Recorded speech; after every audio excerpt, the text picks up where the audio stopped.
어제 오늘은 아니죠. 어제 참 눈이 많이 왔습니다. 그래서 이 뉴스를 보니까 우리 강설량이 10년 만에 가장 많이 온 그 12월 달 중으로 기준을 봤을 때 10년 만에 가장 많이 온 날이 어제였다라고 이제 뉴스 기사에 뜨더라고요.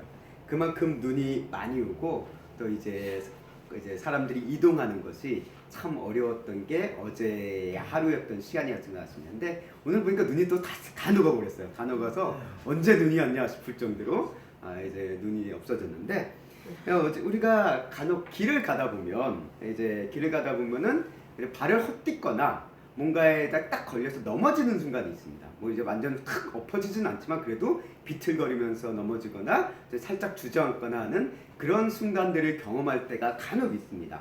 그래서 이제 또는 이제 계단을 올라갈 때, 계단을 오르락내리락 할 때도 평소에는 잘 올라가는 계단이었는데 어느 한순간 갑자기 발의 끝부분에 살짝 걸려가지고 발이 이제 몸이 비틀거려가지고 엎어질 뻔한 그런 순간들도 종종 경험할 때가 있습니다. 저도 그랬습니다. 지하철에 막 계단 올라가다가 다리 탁 걸려가지고 넘어지면 되게 민망스럽죠. 잘 올라가는 사람이 갑자기 왜 엎어지나. 그런 순간들이 간혹 경험할 때가 있는데요. 그래서 이제 그렇게 넘어지고 나면 되게 사람이 좀 민망하더라고요. 민망하니까 누가 뭐라 그런 사람이 없으니까 어떻게 하냐면 아무 일 없다 탁 일어나서 아무 일 없는 것처럼 막 드드드드 이제 가곤 했던 기억이 나는데요. 오늘 우리가 길을 가다 보면 이렇게 아주 사소한 것으로 인해서 몸의 균형을 잃고 비틀거리거나 넘어질 때가 생긴다라는 것을 우리가 알게 됩니다. 근데 우리를 그렇게 넘어지게 하는 걸림돌들, 그 문제들을 보면 어떻게 보면 아주 거창한 장애물들은 아니었다라는 거예요. 항상 어떻습니까? 조그맣게 튀어나온 돌, 또는 조그맣게 파여진 이렇게 움푹 파여진 이런 경사, 이런 것들이 대부분 우리를 넘어지게 만든다라는 것을 새삼 느끼게 돼요. 왜냐하면 우리가 눈에 보이는 장애물, 눈에 보이는 구덩이는 알아서 조심해서 가거든요. 그런데 신경 쓰지 않고 살짝 튀어나온 것들이 항상 우리를 대부분 넘어지게 한다라는 것으로 그런 느낌을 받았습니다. 어떻게 보면 우리 인생의 실패, 우리가 이 인생길 가운데 넘어짐이라고 한다면 우리를 주로 이제 실패할 때 넘어집니다라는 이제 비유적인 표현을 많이 씁니다. 그래서 인생의 실패 역시 어떻게 보면 물론 거대한 장벽과 걸림돌과 구덩이가 있어서 실패하는 경우도 있지만, 대부분 우리가 실패하고 넘어지는 경우를 생각해 본다면 어떻게 보면 사소한 것, 작은 것들이 우리를 실패의 구덩이로 넘어지게 만드는, 실패라는 넘어짐을 일으키게 하는 하나의 원인이 되어졌을 때가 더 많지 않을까라는 생각을 해보게 됩니다. 그것이 어떤 우리 성격일 수도 있고요. 또 우리가 어떤 행하는 행동 방식일 수도 있고요. 또는 우리가 사회적인 활동을 하기 위해서 행하는 어떤 조건이 있을 때 그 조건에 못 미치는 내가 가지고 있는 어떤 신체적인 어떤 제한, 이런 것일 수도 있고요. 이런 아주 작은 것들, 그런 것들이 어떻게 보면 우리를 실패로 넘어지게 하는, 실패라는 넘어짐을 경험케 하는 그런 것들로 작용할 때가 참 많지 않나라는 생각을 말씀을 준비하면서 문득 들게 되어집니다.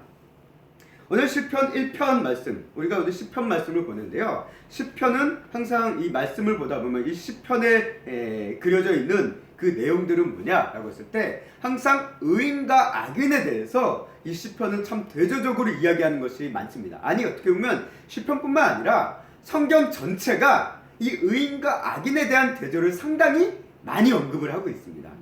그래서 오늘 그 중에서도 시편도 보면 이 시편 1편 말씀을 보면 어떻게 시편 1편의 마지막 부분에 보면 이렇게 마무리가 됩니다. 그래서 우리가 의인의 길과 악인의 길로 시편 1편이 마무리되는 것을 보게 돼요. 그래서 시편 1편 6절 말씀을 함께 읽어보도록 하겠습니다. 시작. 무릇 의인들의 길은 여호와께서 인정하시나 악인들의 길은 망하리라. 아멘. 그러니까 시편 1편은 복 있는 사람이라는 이 제목으로 참 많이 그런 내용으로 잘 알고 있는데, 그 내용을 보면 결국 복 있는 사람이 누구냐? 성경이 얘기하는 이 의인을 얘기하고 있고, 이제 악인은 누구냐? 오만한 자, 죄인, 이런 것들 중 교만한 자 이런 것들 얘기지만 그것을 통틀어서 이제 성경은 악인이다라고 이제 이야기하고 있는데요. 그래서 이 시편 6편은 그것을 정리하는 거예요. 그래서 시편 6편이요. 시편 1편 6절은 이 1편의 내용을 정리하는 것입니다. 그래서 의인의 길과 악인의 길이라는 것으로 인해서 시편 1편이 이야기를 시작하는 거예요. 그래서 어떻게 보면 시편 전체의 내용이 이 악인의 길과 의인의 길에 대한 모습들을 꾸준히 우리에게 보여주고 있다는 거예요. 그래서 의인이 겪는 고난에 대해서 얘기하고 있고, 또 악인이 형통하는 모습에 대해서 탄식하는 의인의 모습에 대한 것들도 있고, 그런 탄식시도 있고, 이런 것들을 시편이 쭉 기록하고 있다는 것을 우리가 그런 관점에서 또 바라볼 수 있다는 것입니다. 오늘 이 1편 말씀이 1편 6절 말씀이 얘기하죠. 의인의 길은 하나님께 인정을 받지만 악인의 길은 망할 것이다 라는 이야기로 이제 시편이 이쪽에 프롤로그죠. 프롤로그가 시작이 되어집니다. 이제 의인의 길은 이처럼 하나님께 인정을 받는다. 이거는 이 시편에서만 이야기하는 그냥 시편 기자의 감정적인 표현이 아니라 성경에서 얘기하는 하나의 관점입니다. 성경에서 쭉 일관되게 얘기하고 있는 하나님의 관점, 성경의 관점이 바로 이거예요. 의인의 길은 하나님께 인정을 받는다라는 거예요. 아멘. 근데 이제 문제는 뭐냐? 이 의인이 누구냐라는 문제에 대해서는 이제 다른 이제 조금 더 우리가 살펴볼 필요가 있지만, 성경에서 얘기한 분명한 건 의인은 하나님께 인정을 받는다라는 거예요. 근데 우리가 이 하나님께 인정을 받는 이 의인에 대한 것을 생각해 볼 때, 하나님께 인정을 받는다라고 한다면 이 의인의 인생에는 아무런 문제가 없겠구나. 의인의 인생에게는 형통하겠구나. 의인의 인생은 문제가 없겠구나. 의인의 인생엔 실패가 없겠구나 라고 우리는 그렇게 생각할 때가, 그렇게 느껴지고 그런 생각으로 빠질 때가 우리는 참 많이 있습니다. 또 그것을 우리가 솔직히 기대해요. 하나님께서 인정해 주셨으면 적어도 힘겨운 삶을 살지 않는 것이 그래도 이 세상에서 보기에도 하나님께 영광이 되지 않겠습니까? 라는 그런 기대가 있다는 거예요. 그런데 우리 하나님을 믿는 사람들, 그런 분들을 보면 가운데서도 참 어렵고 힘든 삶을 사시는 분들이 특히도 많이 있다는 거예요. 그런 모습들을 보면 참 이것이 하나님 의인을 이렇게 인정하신다고 그러는데 왜 저런 모습으로 삽니까? 그럼 저들이 의인이 아닙니까? 저들이 문제문제 악인입니까? 라고 우리는 어떻게 보면 이분법적으로 그들을 바라보게 되어지는 시선을 갖고 상황을 바라보게 되어지긴 합니다. 그러나 성경은 우리에게 이렇게 얘기해요. 시편 37편 23절 말씀, 오늘 말씀이죠. 오늘 본문의 말씀인데요. 다시 한번 읽어보도록 하겠습니다. 시작. 여호와께서 사람의 걸음을 정하시고 그의 길을 기뻐하시나니. 아멘. 오늘 하나님께서는 어떤 분입니까? 사람의 걸음을 정하신대요. 사람이 가야 할 어떤 길, 사람이 나아가는 어떤 그 발걸음, 이것들을 하나님께서 정하시고 그가 그렇게 나아가는 길을 기뻐하신다라고 이제 오늘 말씀을 이렇게 표현하고 있습니다. 근데 이것이 의미하는 것이 사람의 걸음을 정하시고 사람이 살아가는 모든 길 자체 그냥 다 기뻐하신다라는 그런 의미가 아닙니다. 그런 의미가 아니에요.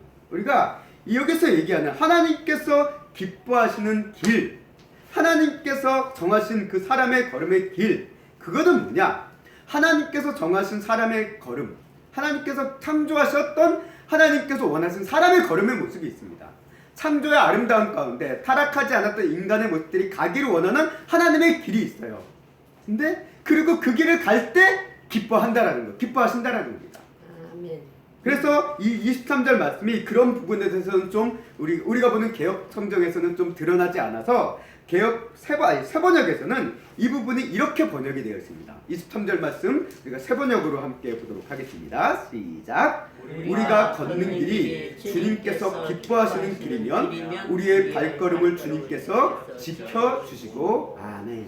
이렇게 좀 번역이 되어 있어요. 앞에 뉘앙스랑은 좀 다른 느낌이죠. 그래서 사람의 걸음을 하나님께서 정하시고 그런 정한 그 길을 기뻐하신다 라는 표현으로 우리가 받아들이기 쉬울 수 있는 표현인데, 세번역을 보니까 그렇지 않다. 우리가 하나님께서 기뻐하시는 길을 걸어가면 그런 발걸음은 주님께서 우리를 지켜주신다라고 이야기하고 있다는 거예요. 다시 말해 하나님께서 정하신 그 선한 길을 걸어가는 자는 하나님께서 지켜주신다라는 그런 의미가 이 시편 23절 말씀에 담겨 있다는 것입니다.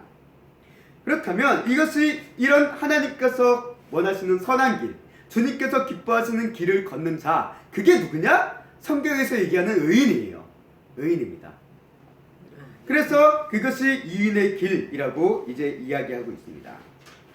하나님께서 이 기뻐하시는 길을 걷는 자들의 발걸음을, 다시 말해 의인들을 하나님께서 지켜주신다. 결국 이 얘기는 뭡니까? 시편 1편 앞절에서 봤던 의인의 길을 하나님께서 인정하신다라는 말씀과 맥을 같이 한다라는 거예요. 맥을 같이 한다라는 것입니다. 그렇기 때문에 이것이 왜 이렇게 이 관점에서 우리가 볼 필요가 있느냐? 하나님께서 사람의 걸음을 다 정하고, 내가 가야 될 길을 다 정하고, 사람이 가야 될 길, 뭐 하나님께서 창조해 주시니까 그 사람의 하나하나의 인생에 대한 어떤 섭리와 이런 것들이 다 있어서 그 인생의 어떤 길을 정하시는 것도 분명 맞습니다. 맞어요. 맞지만 그래서 그런 인생에 가는 모든 길 자체를 다 기뻐하신다라는 그런 뉘앙스보다는 오늘 23절 세 번역의 말씀에 하나님께서 기뻐하시는 길을, 의인의 길을 가는 자를 하나님께서는 지켜주신다라는 의미로 우리가 봤을 때 24절 말씀이 더 그 의미가 부각된다라는 것입니다.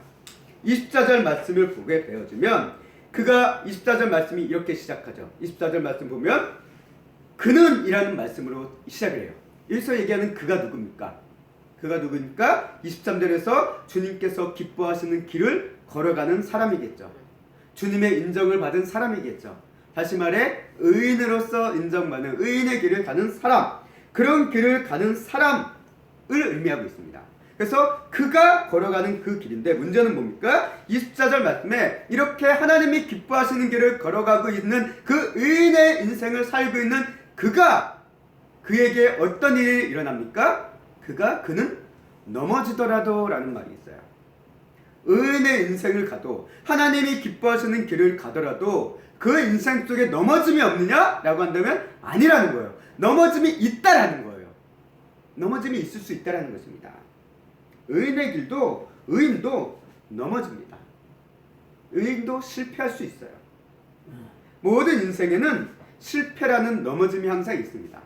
이거는 악인이건 의인이건 다르지 않습니다. 누구라도 인생을 살면 넘어집니다. 그런 넘어짐의 순간 의인의 인생이 뭐 세상에 이 땅을 살아가는 모든 사람들과의 다른 점이 있다고 한다면 그게 오늘 24절 말씀에 부각되어져 있습니다. 하나님의 모든 인생 가운데 넘어짐이 있다. 그러면 뭐 예수는 의인의 길을 가건 악인의 길을 가건 넘어짐이 있는데 굳이 그 길을 갈 필요가 뭐가 있느냐? 악인의 길을 가도 되지 않느냐? 하나님이 기뻐하시는 길을 갔는데 넘어진다고 한다면 굳이 그렇게 힘든 길을 갈 필요가 있느냐? 라고 이야기할 수 있는 우리에게 의인으로서 사는 그 길, 하나님이 기뻐하시는 그 길을 가는 자들에게 어떤 의미가 있냐, 어떤 차이점이 있느냐라고 했을 때 오늘 24절 말씀이 이야기합니다. 24절 말씀 우리말 성경으로 함께 읽어보도록 하겠습니다. 시작. 그는 넘어지더라도 아주 엎어지지는 않을 것입니다. 여호와께서 그 손으로 붙잡아 주시기 때문입니다. 아멘. 이게 가장 큰 차이점입니다. 그도 의인도 넘어질 수 있습니다. 그런데 아주 엎어지진 않는다라는 거예요. 여기서 얘기하는 넘어짐과 엎어짐이라는 것은 어떻게 보면 비슷한 상황입니다. 근데 이게 뭐 굳이 좀 차이가 미묘할 수도 있는데 이 시편 기자는 이것을 구분하고 있어요. 그래서 이것을 이야기할 때 이제 다른 번역들을 또 보다 보면 뭐라고 얘기하고 있냐면 넘어짐이라는 것은 어떻게 보면 비틀거리거나 살짝 주저앉는 정도의 그런 넘어짐이라고 얘기한다면 엎어짐은 뭡니까? 말 그대로 철퍼덕 엎어지는 거예요. 엎어져서 크게 다칠 수도 있고 일어나기 힘들 정도로 엎어지는 그런 엎어짐을 우리가 이야기에 상상해 보면 될 것 같습니다. 그래서 의인의 인생은 실패로 인해 비틀거릴 수는 있어요. 그러나 크게 엎어져 가지고 아주 못 일어나게 되어지는 그런 정도까지는 그런 순간에는 이르지 않는다라고 얘기했어요. 왜 그러냐? 말씀이 얘기합니다. 그 이유가 있는데 뭐냐? 그 의인, 하나님께서 기뻐하시는 그 의인의 인생을 하나님께서 인정하고 계시기 때문에 그를 하나님께서 어떻게 하십니까? 붙잡아 주신다라는 거예요. 넘어질 것 같을 때, 비틀거릴 것 같을 때, 쓰러져 주저앉아 일어나지 못할 것 같을 때 주님은 그를 붙잡아 주신다라는 거예요. 넘어지지 않도록 붙잡아 주신다라는 것입니다. 오늘 아침에 저도 이제 사모랑 이제 아내랑 이제 같이 교회로 나오는데 이제 집 입구에서 눈이 쌓였으니까 눈길에 우리 사모가 좀 미끄러졌어요. 근데 다행히 이제 제가 옆에 있어가지고 저를 이제 딱 버티면서 이제 안 넘어진 것처럼 오늘 이 말씀을 생각해 보니까 그 장면이 떠오르더라고요. 이게 하나님께서 우리에게 원하는 의인의 인생, 하나님께서 인정하시는 그 의인의 삶은 바로 이와 같구나.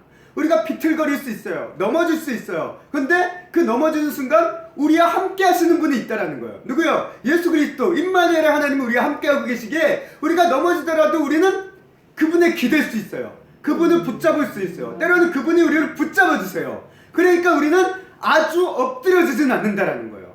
살짝 비틀어질 수 있습니다. 살짝 넘어질 수는 있어요. 그러나 아주 엎어져가서 코가 깨지고 몸이 상처가 깨지고 못 일어날 정도로 힘겨운 상황까지는 이르지 않을 것이다 라는 것을 오늘 시편 기자를 통해서 오늘 우리에게 이야기하고 있습니다. 오늘 이 말씀 우리가 베드로도 마찬가지다. 예수님을 제자인 베드로도 갈릴리 호수 위를 걸을 때가 있습니다. 걸었습니다. 거의 사람이 호수 위를 걷는다 어떤 그 놀라운 일을 이 베드로가 경험해요. 근데 그가 호수 위를 걸어가다가 두려움 때문에 물속으로 가라앉잖아요. 그때 그를 건져주는 게 누굽니까? 예수님께서 그의 손을 딱 붙잡고 쭉 건져주시잖아요. 그런 모습을 바라보면 바로 우리의 넘어짐 그 베드로와 같은 넘어짐입니다. 물속에 가라앉다라고 이제 갈릴리 그 상황에서는 표현하지 있지만 그가 물속으로 가라앉은 것도 어떻게 보면 인생의 실패였습니다. 그런 순간 주님께서 그를 건져주셨듯이 우리도 주님께서 건져주시고 일으켜 세워주시고 넘어지지 않도록 붙잡아주시는 그 하나님의 은혜의 손길이 오늘 시편 말씀 가운데 노래하고 있다라는 것을 찬양하고 있다라는 것을 우리가 보게 되어집니다. 우리 인생이라는 것, 우리가 삶을 살아가다 보면 참 한 번 쓰러지면 일어나기가 어렵습니다. 특히 나이가 들면 들수록 더 그 경향이 강해지는 것 같습니다. 우리가 어렸을 때 같은 경우는 어떻습니까? 어린아이들은 걷기 위해 무단히 쓰러지잖아요. 그런데도 아이들은 벌떡벌떡 일어나요. 그거에 대해서 우리가 생각해보면 아이니까 생명력이 넘치고 힘이 넘치고 이런 얘기를 해볼 수 있을 거예요. 그런 의미로 봤다면 우리 왜 어른들은 넘어지면 못 일어날까? 라고 생각해보면 아이만큼 한마디로 생명력이 없는 거죠. 힘이 없는 거죠. 기력이 없는 거죠. 그래서 한 번 넘어지면 일어나기 어렵다는 겁니다. 인생의 실패를 경험할수록 인생의 어려움을 경험할수록 또 그것이 나이가 들면 들수록 우리는 넘어지면 일어나기가 어려워요. 그러다 보니까 우리가 이 삶을 살아가다 보면 넘어지는 것을 우리는 두려워합니다. 그래 넘어지지 않기 위해서 어떻게든 조심조심 가요. 그러다 보면 안 넘어지기 위해서 발버둥 치다 보면 이제는 좀 나쁜 불법도 하고 편법도 쓰고 악법도 이용하고 하는 그런 모습들을 우리가 시닫게 되어지는 그런 어떤 극단적인 상황일 수도 있지만 그런 모습을 우리가 보게 됩니다. 그러니까 성경은 얘기합니다. 의인도 넘어질 수 있어. 우리 그리스도인도 넘어질 수 있어. 근데 괜찮아. 왜? 주님께서 일으켜 세워주실 거니까. 네가 일어날 힘이 없다 하더라도 주님께서 너를 붙들어 주실 거니까. 네가 실패해서 넘어간다 하더라도 네가 다시 일어날 수 있는 힘을 주실 거니까 괜찮다라고 오늘 우리에게 말씀하고 계신 것이 아닐까라는 생각을 해보게 되어집니다. 우리 인생의 실패를 경험하면 일어나기 어렵고 실패의 경험들이 많으면 많을수록 더욱더 일어나기 어려운 게 우리들의 모습입니다. 그러나 하나님께서는 그런 연약한 우리를 붙들어 준다라고 얘기했습니다. 성령님께서 우리의 연약함을 도와주신다고 했습니다. 그리고 세상 끝날까지 우리가 함께 하신다라고 했습니다. 함께 하시는 주님, 그분이 우리를 붙들어 주시고 우리가 기댈 수 있도록 함께 하고 계시고 우리의 연약함을 도와주시는 그분이 우리와 함께 하고 계신다는 것을 오늘 성경은 끊임없이 우리에게 이야기합니다. 그분으로 말미암아 우리가 다시금 주저앉더라도 믿음으로 다시 한번 걸어가보자 라는 그런 마음을 품고 힘을 내며 일어날 수 있는 것이 바로 의인의 삶의 가장 큰 차이점이다 라고 우리는 이야기해 볼 수 있습니다. 악인과 의인이 다른 것이 바로 이것이다라는 거예요. 근본적으로 다른 것. 물론 악한 사람과 의인에 대해서 어떤 행실이라든가 이런 것들을 얘기해 볼 수 있지만 가장 본질적으로 다른 것은 의인은 넘어지더라도 다시 일어날 수 있다는 겁니다. 쓰러지더라도 아주 엎어지지 않는다는 것입니다. 그를 붙들어 일으켜 세워주시는 분이 있고 우리의 약함을 도와주시는 분이 있다라는 것입니다. 그래서 성경에서 얘기하는 이 의인이 그럼 누구냐라는 것을 우리가 바라봤을 때 그것은 단순히 선한 삶을 사는 것, 의로운 행위를 살아가는 그런 삶을 이야기한다 라기보다는, 물론 그것도 포괄하고 있습니다. 그러나 좀 더 근본적으로 봤을 때, 성경적인 관점에서 가장 근본적으로 봤을 때 의인이란 누구냐? 하나님의 자녀를 얘기하고 있습니다. 하나님의 백성들을 얘기하고 있습니다. 아멘. 하나님의 아들들을 얘기하고 있습니다. 결국 이것은 뭡니까? 믿음의 사람들을 얘기하고 있어요. 예수님을 믿는 믿음의 사람들이 바로 의인이다라고 성경은 얘기합니다. 그래서 예수님을 믿음을 통해서 우리 모두 그리스도인들은 의의 자녀가 되었고, 그런 의인의 삶으로서 우리가 서 있다라는 거예요. 내가 비록 그 의인으로서 여전히 부족한 모습이 있고, 의인으로서 정말 의롭지 못한 모습들이 있지만, 그럼에도 불구하고 우리가 의인이다라고 이야기할 수 있는 것은 우리의 행실이 아니라 예수 그리스도의 십자가의 보혈의 은혜 안에서 하나님께서 우리를 의롭다라고 인정해 주셨기 때문에 우리가 의인이라는 거예요. 그렇기 때문에 그런 의인으로 인정받은 우리가 가는 그 길을 우리는 넘어질 수 있어요. 그러나 아주 엎드려지진 않습니다. 왜? 하나님께서 우리를 붙잡아 주시기 때문에 그래요. 하나님 우리와 함께 하시기 때문에 그렇습니다. 우리 하나님께서 이렇게 예수님을 통해서 의롭게 하시고 의롭다고 인정하는 우리를 말씀하신 이 의인의 길을 기뻐하신다는 것, 다시 말하면 그리스도인의 길을 기뻐하신다라는 우리가 신학적인 관점으로 이해해도 틀리지 않다는 것입니다. 그래서 시편 이런 말씀, 오늘 이 시편 23절 24절 말씀과 비슷한 말씀, 매우 유사한 말씀이 어디서 보게 되어지냐면 신약에서도 볼 수 있는데, 그게 고린도전서 10장 13절 말씀입니다. 10장 13절 말씀 함께 읽겠습니다. 잘 알고 있는 말씀인데요. 읽겠습니다. 시작. 사람이 감당할 시험 밖에는 너희가 당한 것이 없나니 오직 하나님은 미쁘사 너희가 감당하지 못할 시험 당함을 허락하지 아니하시고 시험 당할 즈음에 또한 피할 길을 내사 너희로 능히 감당하게 하시느니라. 아멘. 믿음의 성도들에게 시험이 없는 게 아니에요. 고난이 없는 게 아닙니다. 임할 수 있어요. 그러나 감당할 수 있도록 하나님께서 우리를 붙들어 주신다는 것, 인도해 주신다는 겁니다. 피할 길을 내시고 감당치 못한 시험은 오지 못하게 하시고, 그 하나님의 선하신 손길, 의인의 길을 인정해 주시니 넘어지지 않도록 그를 붙들어 주시는 하나님의 그 손길을 우리 이 신약의 말씀을 통해서도 우리가 보게 된다는 것입니다. 우리는 뭐 궁금해할 수 있어요. 왜 하나님께서 이런 일을 아주 안 오게 하시면 얼마나 좋을까라고 하는데, 그건 그렇지 않다는 거예요. 하나님께서는 고난을 통해서 뜻하신 바도 있기 때문에, 고난을 통해서 사람을 연단하고, 고난을 통해서 우리의 어떤 죄와 더러움을 정말 화롯불 속에서, 풀무불 속에서 정말 떨어져 나가게 하듯이 그런 것들을 떨어뜨리시는 그런 연단의 과정으로도 고난을 사용하시는 경우가 많으시기 때문에, 고난이라는 것을 기뻐하시는 건 아니지만 허용하시는 이유가 바로 또 이런 과정 속에 의미가 있기 때문에 또 하나님께서는 그것을 놔주신다라고 우리는 신학적으로 또 이해를 하게 되어집니다. 여튼 하나님의 그 고난에 대한 크신 뜻은 우리가 다 알 수 없어요. 그러나 하나님께서 고난을 내버려 두신 이유는 있다라는 거예요.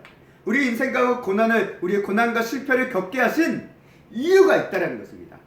그 이유가 뭐냐?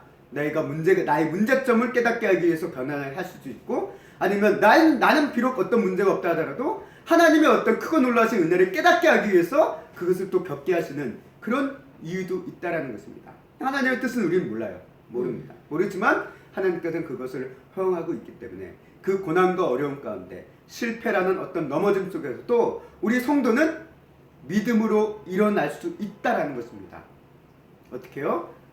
하나님의 손길을 통해서, 우리가 성경을 통해서 그 믿음으로 일어난 사람들의 몇몇 사람들을 볼 수 있잖아요. 대표적으로 지금 딱 떠오르는 인물 중 하나가 엘리야가 아닐까 싶습니다. 엘리야. 그도 큰 실패를 경험하잖아요. 도망치잖아요. 광야까지 도망칩니다. 그래서 하나님 나 죽여주세요 라고 얘기할 정도로 실패와 좌절감에 빠진 그가 다시금 힘을 얻고 일어나는 것을 우리가 보게 됩니다. 그게 있습니까? 하나님께서 그의 그를 붙잡아 일으켜 세워주신 거예요. 그의 마음을 일으켜 세워주신 겁니다. 네가 왜 여기 있느냐? 네가 가야 될 일이 있다. 네가 가야 될 사명이 아직 남아있다. 그러니까 돌아가라 라고 하시는 그 말씀에 따라 엘리야는 다시금 일어나서 나아가는 것을 우리가 성경을 통해서 보게 되었습니다. 어떻게 보면 우리 성도들의 실패 속에서 어떤 넘어짐이라는 인생의 실패를 우리는 경험할 때 우리도 주저앉고 다 포기하고 싶고 하는 그런 상황들 속에 우리가 처할 때가 있습니다. 그런 순간순간 속에서 하나님께서 우리의 마음을 만져주시고 마음 가운데 힘을 주시고 다시금 해보자. 그래 아직 이것은 안 되지만 이게 해볼 방향이 아직 있어 라고 하나님께서 믿음을 주시고 힘을 주시고 다시금 일어나 나아갈 수 있도록 그야말로 아주 엎어지지 않도록 우리를 붙들어주고 계시는 그 하나님의 손길을 우리의 삶의 모습들을 돌아보면서 생각해보게 되어진다는 것입니다. 오늘 올 23년도 한 해를 돌아보면 우리는 많은 실패를 경험합니다.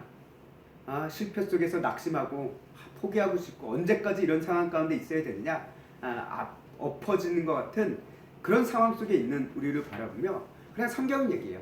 넘어질 수 있지만 너희는 아주 엎어지진 않을 것이다 라고 얘기합니다. 엎어지는 않아요. 엎어지면 일어나기 어렵지만 넘어지면 벌떡 일어나서 갈 수는 있어요. 제가 계단을 올라가다 잠깐 걸려가다 팍 넘어지면 그래도 일어나서 막 갈 수 있어요. 그런데 심하게 넘어지면 못 일어나잖아요. 그런 것과 마찬가지입니다. 우리의 믿음도 마찬가지입니다. 우리의 인생 속에서 실패가 크면 클수록 우리는 일어나기가 어렵습니다. 그러나 주님께서는 주님이 주신 그 믿음이라는 그 강한 손길이 우리로 아주 엎드려지지 않게 한다는 거예요. 믿음으로 일어나게 한다는 것입니다. 오늘 이 자리에 함께한 우리 샘교회 성도 여러분, 23년도를 돌아보며 우리 자신에 대한 후회와 힘듦에 실패의 어떤 기억과 감정들이 우리에게는 남아 있습니다. 그럼에도 불구하고 오늘 말씀을 묵상하며 우리는 다시 한번 우리 자신을 향해 이렇게 선언하시길 바랍니다. 우리는 다시 시작할 수 있습니다. 우리는 다시 걸어갈 수 있습니다. 넘어져도 일어나 나아갈 수 있는 그 힘과 믿음이 아직 우리에게는 남아 있습니다. 오늘 이 자리에 함께한 우리 샘교회 성도 여러분, 우리도 넘어질 수 있지만 아주 엎드려지지 않는 그 임마누엘의 하나님의 은혜 가운데 우리의 손길을 붙잡아 주시고 우리가 넘어질 때 우리가 붙들 수 있는 기둥과 같은 그 주님이 우리가 여전히 함께하고 계시는 그 믿음 안에서 우리가 아주 엎드려지지 않고 비록 지금은 잠깐 비틀거려서 살짝 주저앉은 모습이라 하더라도 주님 우리에게 믿음을 주시고 그 믿음 안에서 우리가 다시 한번 힘을 가지고 나아가고 그 믿음의 안에서 주시는 하나님의 은혜의 결실들을 우리가 경험하는 귀한 새해가 될 수 있기를 주님의 이름으로 간절히 소망하고 축원합니다. 아멘.